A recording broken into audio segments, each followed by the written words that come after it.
Huwag kang mabahala, may nagpapatay sa bibig.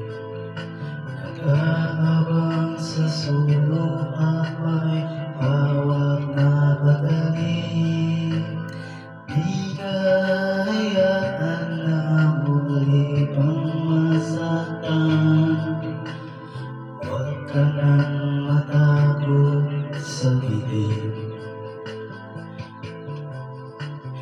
Ito ay ditong hangin ka ng galing sa dawan ng tao. Nagmamahalan ng tunay ang ngalan, isa at lando. At kahit paano pagkakataon nakakandado, dahil magkalayo ang uri ng buhay ng estado.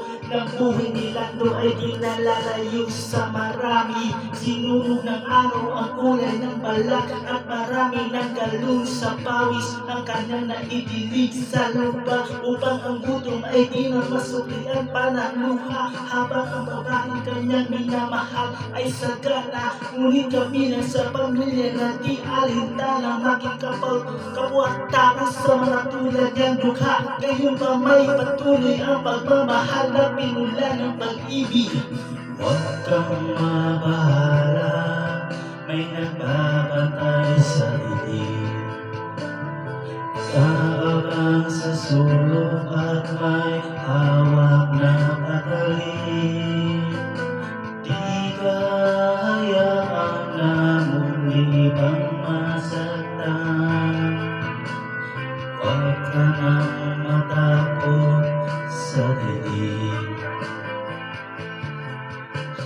Kahit na ano bang bagay ang pilit na ihadlang, sino man ay walang makapigil sa paghakbang ng mga paa, na ang nais ay marating ang ligaya. Niyayang magdalang di nakatublili na sumama, hawak ang pangarap at pangako sa isa't isa. Nagpakalayo-layo, di namuhay na may kaba, dahil alam nila na sa bawat isa'y nakalaan, at ang tanging pagmamahal ang tanging nila sinasandalan. Wala na ibang bagay pa ang silang mahihiling, kundi isang pamilya sa loob ng apat na dingding, at ang isang bubong na maaaring tawaging tahanan. Bakit may pangit na kabanata kailangan daanan pa? Huwag kang mabahala, may napapatay sa dilim. Nag-aabang sa sulok at may hawak na patalim. Di ka hayaan na muli pang masaktan. Huwag ka nang matakot sa dilim.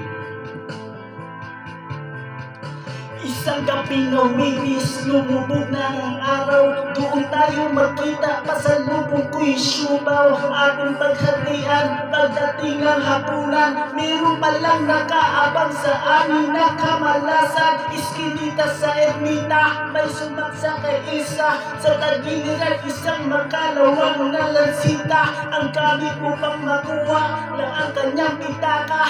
Kami mahirap lamang, bakit di na siya naawa? Hindi ko naabot ang buhay ang aking mahal, at hanggang sa huling hantungan ay nagdarasal. Bakit po ang lagi lumalabas sa aking tibig? Ipalawi-lawi ni walang landas akong sinusunod, baliw sa mata ng marami.